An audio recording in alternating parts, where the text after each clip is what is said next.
We're parents, teachers, and educators, and like you, we're passionate about restoring our culture for Christ. This is Veritas Vox, the voice of classical Christian education. Hello again, I'm Marlon Detweiler with Veritas Vox, the voice of classical Christian education. I assume that the person joining me today is familiar to you. It's my wife of 40 plus years, Laurie Detweiler, who has also hosted episodes of Veritas Vox. Welcome, dear. Thanks. We're actually sitting across from each other to film this. And so there may be occasions where we look at each other and our border collie is trying to get into the conversation also. His name's Mackenzie, and he doesn't realize that he's not invited to participate. Today we are going to do the first of two recordings. And this one we thought would be good to talk about what we mean and how we apply the terms classical Christian education. So, Laurie, you're obviously very familiar with all kinds of interpretations of that term. Let's talk about what it means for us at Veritas to have a classical Christian education. Sure. As people probably know, Dorothy Sayers' essay, The Lost Tools of Learning, was very instrumental in the foundations of Veritas and where we started. And we would totally agree with what she says in her essay, but we'd go a little bit further, I think, in the sense that because of who I am and how I think about teaching, we put more creativity into how some people, and I want to be clear about this, I've read enough of her to know, I believe that she has not been interpreted correctly by a lot of people. I don't think she was boring. I don't think she, wasn't thinking that children should be taught creatively. And I think a lot of people have, assumed that that's the case. And so there's rote memorization and that things aren't real interesting. I get accused all the time of being someone that's a closet Charlotte Mason fan, and I'm not in the closet. I am a Charlotte Mason fan. I just also think that Sayers adds some really good direction and guidelines, rails for which us to help know what we should be doing. Yeah, as I think about how we've interpreted Sayers and how Recovering the Lost Tools of Learning has brought that to life, which happened, the book was written back in the early 90s. The thing that was very eye-opening to me then and remains important to us today is a very significant application of the trivium, grammar, dialectic, and rhetoric, and Sayers' genius of seeing how that really worked neatly for how children develop. In grammar school, they very much care about pleasing the teacher and just being very interested, very willing to learn lots of things for the sake of learning, the fun of learning, memorizing, acquiring the knowledge remains a very important thing. But I think you said a key term, and that's fun. Absolutely. If memorization isn't fun at that age, they hate learning. So, I've gone to schools where they've asked me to come in and they'll be having kids memorize things and the kids aren't loving it. Well, if I stand up and say, children, repeat after me, a sentence is complete when five simple. I don't know any child who would want to do that, but if they say, kids, let's have fun with this. A sentence is complete when five simple. Love doing that. So it's all in the approach you take. Yeah. It's not the method, it's the approach. Well, or it's not what, but how. Yeah. But anyway, so that's very much a part of who Veritas intends to be with classical education at the grammar school level. It's also, I think, a significant thing and very misunderstood. And I'd like you to talk about this a little bit too, that we think of many people, when they hear about learning Latin, think Latin is not the language I speak, so it's a foreign language. and then it gets grouped in with Spanish and German and French. And now we have a choice. Do we learn Latin or do we learn German? And if you read Sayers carefully, I think she articulates so well the incredible benefit of Latin as a tool of leverage for mastering language in general and English in particular. Talk to us about your thoughts. Yeah, it's an interesting thing. We've had, as the online education has grown, we get more people coming to us who may not have ever heard about classical ed.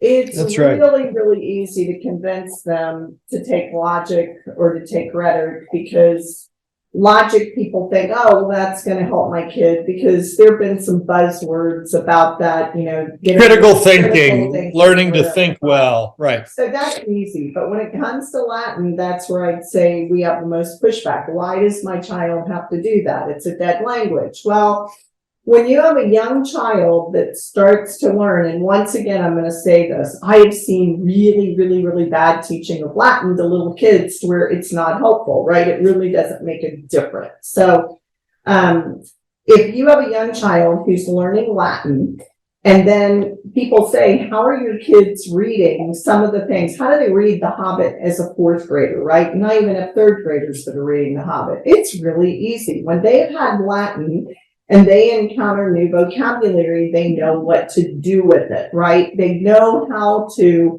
take the root of the word and figure out what it is. Now, if you don't ever teach them to do that with Latin, you're losing the point of why we're teaching Latin. And that's not the only reason. It's grammatical construction, right? So there are a lot of reasons. We could go into culture idioms and famous literature. Shakespeare is loaded with things that we learn better with Latin, all kinds of things. If you talk to any, as I say, gray-haired teacher who's taught for a long time, and they started off teaching kids not in a classical school. So let's say they were using a traditional Christian curriculum and they were teaching, say, fourth grade English, right? Grammar, English grammar. And then they get into classical ed and they have kids that have had literally just a year of Latin. They'll tell you they can't believe the difference in how easy it is to even say teach what a transitive verb is, right? Because the children have an understanding of this. And so it really just opens up the world. But once again, it's all about how you approach it. If you just go in and teach Latin grammar without making the connections, they're not going to make the connections. Yeah. You can't, that's dialectic in nature. They're not going to do it. You have to help them see how to do that. So it's what you do with it. Yeah. I didn't have Latin in my education. Interestingly, my high school, a public high school, offered Latin, but it was as an alternative, not because they thought, I don't know what they thought. I don't know if they thought of it as a legitimate peer-to-peer, so to speak, alternative to learning the German that I took or the Spanish that many people took.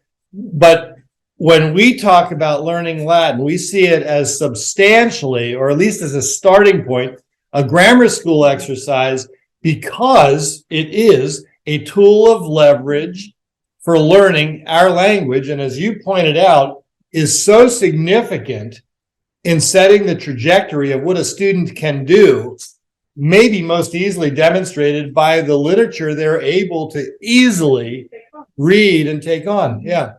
And I would say that, a lot of people, oh, you're a classical school. We offer Latin, all the way up through things that would be AP. So Virgil and, we offer all of those really advanced Latin classes. But unless you're in our honors track, you're not. I'm laughing because Mac is walking around over your shoulder there on the sofa. Unless, you have a student that's in an honors track and wants to pursue that kind of thing, Latin 1 is the only thing we require them to take. And it's what Marlon said. It's a springboard for everything else. There are those kids that really just love the classics and they want to study Latin and Greek. And that's incredible. Like, I think that's wonderful. But sometimes people come in thinking, all of high school is going to be filled with this, and it's just not. It's a springboard for the rest of their education. Yeah, there's value in taking it in the junior and senior high years, even for the average student, especially what I would call the junior high or middle school years. But starting it there is not the ideal spot to start. But And it's better than not doing it. Yep. That gives you, I call it, I talked to a mom yesterday, and her child was coming in ninth grade and didn't have any Latin. And the way we look at onboarding a student is, if you're coming in, can you get your graduated in time, right? Like, can you do what you need to do to get a degree? And so, but I also look at, if I can't give you everything of a classical ed, what can I give you that is going to make maximum benefit based on the time available? Yeah. You gotta have logic and rhetoric, but you gotta have some Latin too.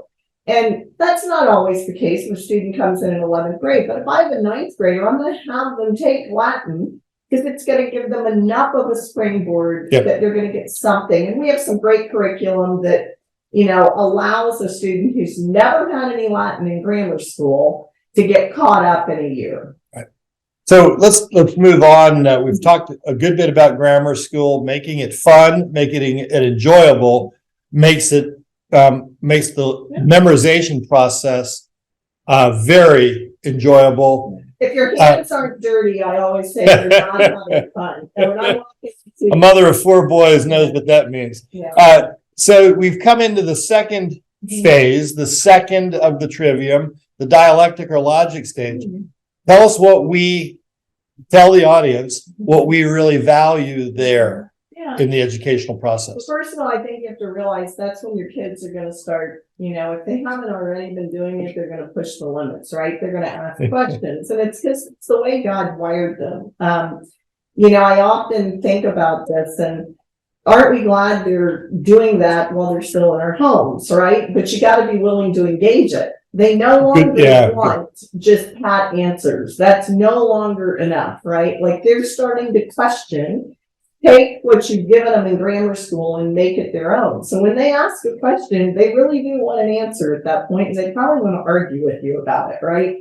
So, if they're going to argue, let's teach them to argue well. And we want to teach logic at that point. And I went to a Christian high school. I went to a large Christian high school, and, it was what I would call a traditional curriculum. And what I saw was kids leave that, and for the most part, at least for a time period, fortunately, I'm in my 60s now, and I'm seeing a lot of these kids come back to faith, come back to the Lord. But many of them walk away. I remember going to your 10-year reunion and finding it more disturbing than going to my public high school 10-year reunion in terms of our classmates, and where they were in life with regard to important things with Christian faith in particular. And I think part of the reason is if you don't allow a student to ask questions and work through things with them, they're forcing it down their throat, which is what happens in a lot of what I call curriculums that have Bible verses on every page, for example. The kids don't make it their own. But when they're making it their own, you're not going to always be there by their side. They're going to leave. They may go to college, they may just go out into the workforce, but whatever they do, they've got to be able to navigate the world that they live in. And one of the best ways to do that is to teach them logic so that they can navigate it with God's word, learning to ask questions and think well about things. There are other elements too, learning how things connect. Yeah. That happens in math, that happens in science, it happens in history.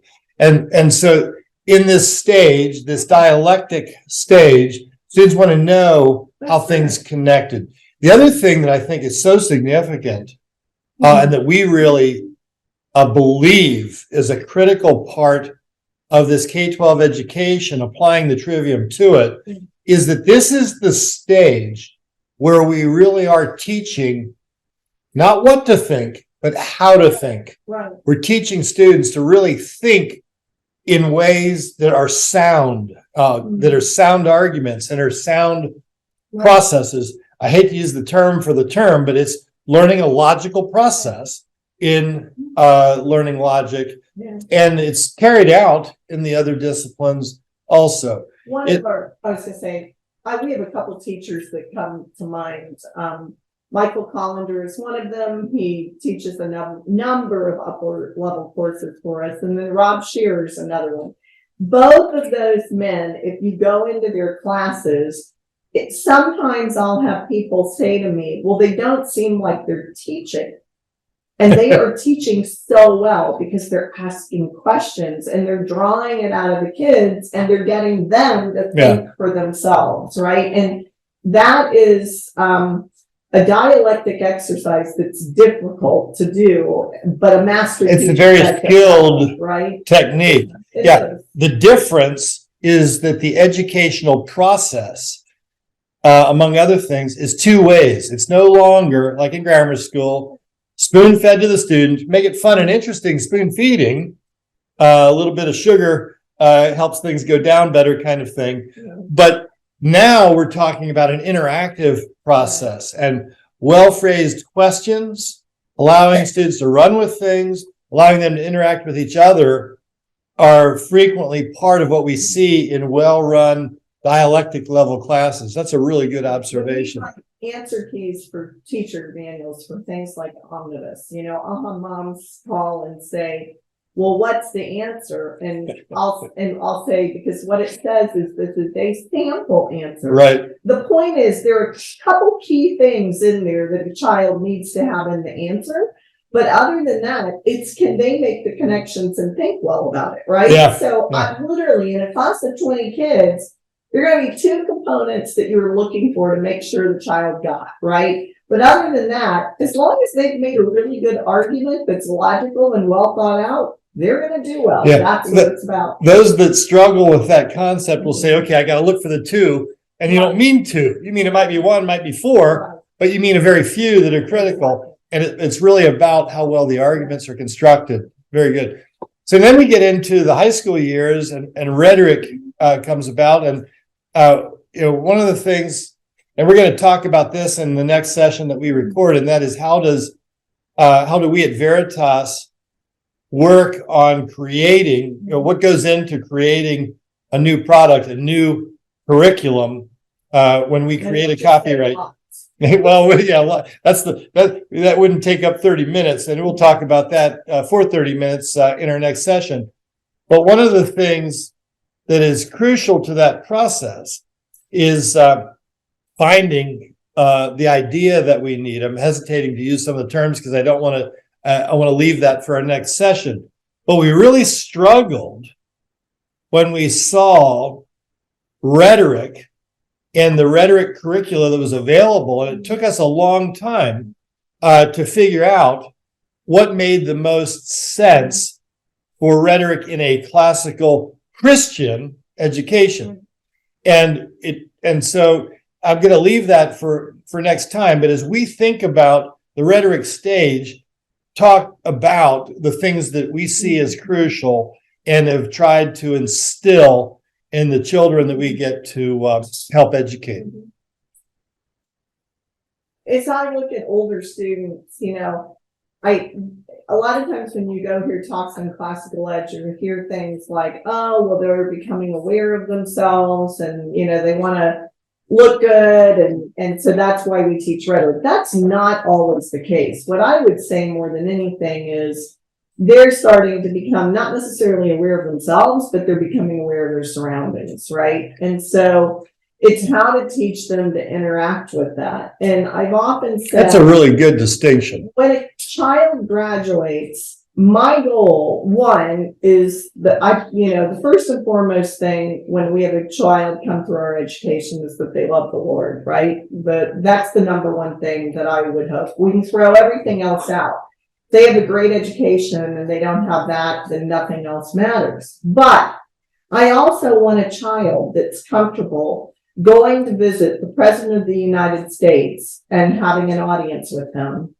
and going into the coal mines, and working with the men and women who might be in the coal mines, right? And so to me, rhetoric is about being able to know your audience, relate to them well, and make them feel like they're the most important person that you're talking to right then and there. If we've done that, we've done our job. You know, rhetoric is not just about convincing somebody. In fact, I would say that's second. Rhetoric is not about convincing somebody what you believe. To me, rhetoric is, the second commandment. It's about, having the second greatest commandment is to love, your neighbor. I was wondering if you could catch that, because if Yeah. you're dealing with the top 10, that's one list. If you're dealing with the top two, that's not, and that's what you meant. I knew what you meant. Yeah. And so if we have the person that we're engaging with feel loved and heard, you're going to convince them of anything probably, right? But if you don't do that, I watch so many politicians and I go, who in the world do you think you're convincing of anything? This is just hate speech, right? It doesn't work. Scripture's really clear about this. And so, hence, a rhetoric of love is what was written. And, we can credit Deb Jones with that. He did an amazing job. And then Michael Collender went on to write rhetoric too, and did an amazing job of teaching kids how to use what they learned in rhetoric 1. Yeah. We have other disciplines. The history, theology, and literature that come out in Omnibus takes on a new approach. You want to talk about that a little bit? How Omnibus 4, 5, and 6 differ from 1, 2, and 3. What? You talk about that. Well, yeah, I'm happy to. It was kind of a leading question, and we didn't brief ahead of time. And you have been talking a lot, but that's okay. Most times I talk a lot. One of the things that is a class type in a live class for 4, 5, and 6 that's not in 1, 2, and 3 is to have the class be what we call student-led. Essentially, the student becomes the teacher. And there are two reasons for that at a rhetoric level. One is teachers, if you've ever taught anything, learn more than students when they're teaching something. They learn more about the subject because of preparation, because of mastery, because of having to be able to address a variety of questions and approaches to the material. The other is to make them rhetorically or more effective with their rhetoric, to learn how to apply the tools. And so that's a very significant part of the rhetoric level student.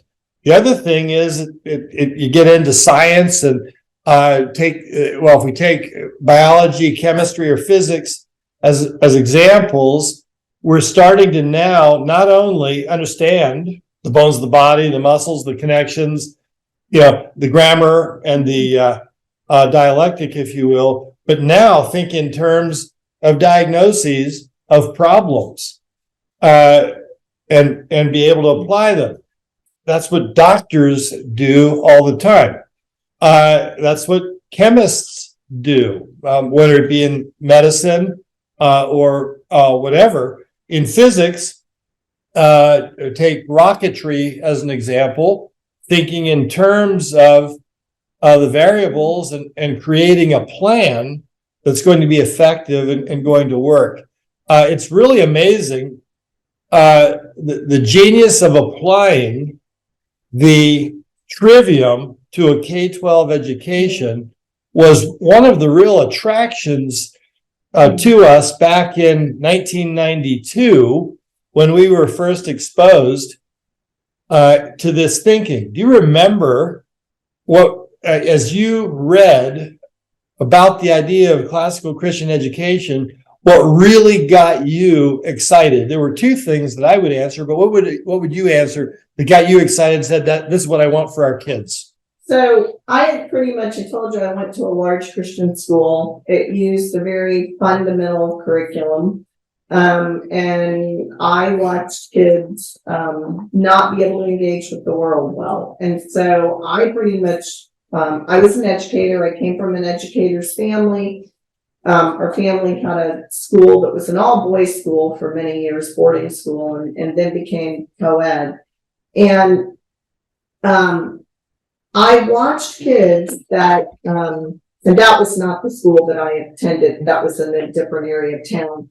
And so I watched kids walk away from their faith. So I pretty much determined that this was before I was married. I didn't want my children in a Christian school because I just felt like Christianity was something that was taken for granted.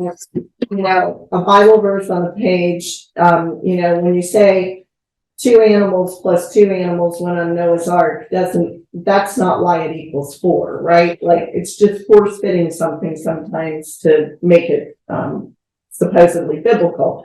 And so I determined I really didn't want my kids in a Christian school. We sent our kids when we got married to a prep school, a very good prep school, and quickly realized that, separating the other side of it also was problematic because they were trying to force some things. And this was a long time ago. Our oldest son is, close to 40. And so they were trying to force some worldview thinking that was just not good. And that was a long time ago.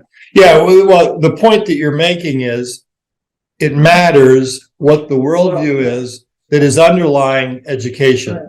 So when I read Recovering the Lost Tools of Learning, what I saw was an education that had a deep Christian worldview, but it didn't shy away from the world, right? So I'll have parents say, why in the world do you read the 12 Caesars? That is the most horrible book in the world.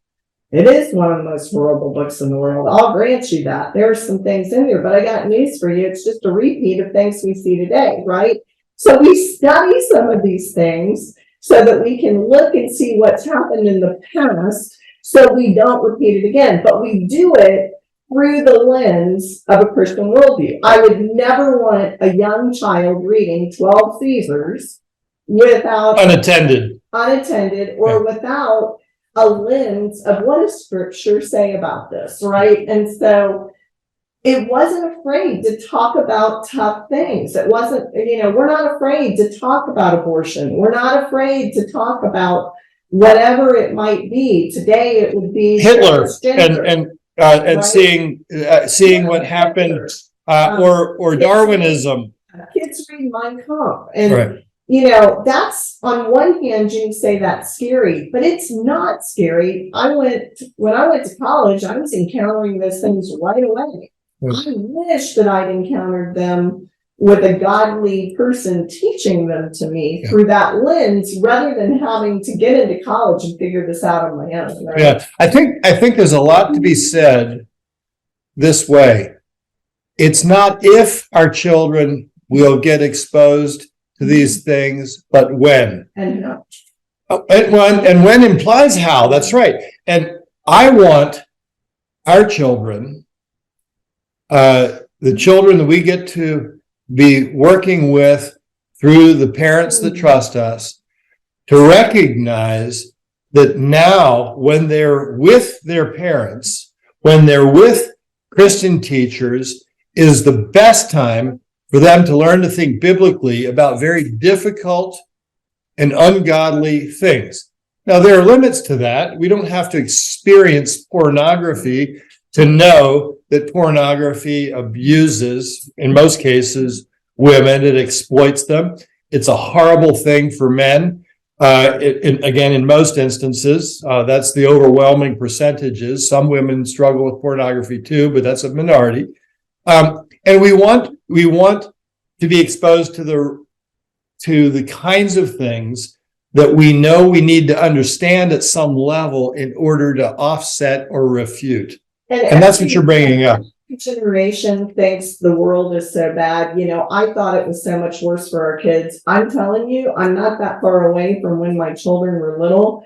What my grandchildren are asking me now, and they are protected. Like my grandkids, they're either in a classical school or they homeschool and come from godly homes, right? Like they're being raised to love the Lord. And what they are exposed to just by being in a car and seeing a billboard, like there's no way you can put blinders on your child, or even though their parents are so strict about what they see on videos or TV. It is there. You can't help. And the things they're encountering today, if we don't arm these children to think well, it's scary where they're going to end up. Yeah. And that's speaking on the defensive side. And that is very important and very true. But in closing, it's also important to realize that at Veritas, we're thinking on the offensive side just as much and maybe more. We want to see children raised to restore culture to Christ, one young heart and mind at a time, our mission. And we want to see children who are ready to take on the world from a leadership standpoint and lead it into godliness and righteousness. This has been fun. It's been fun to kind of recount history, and it's been fun to do it with you. Thanks, dear. Thanks. This is Veritas Vox, the voice of classical Christian education. Thank you for joining us.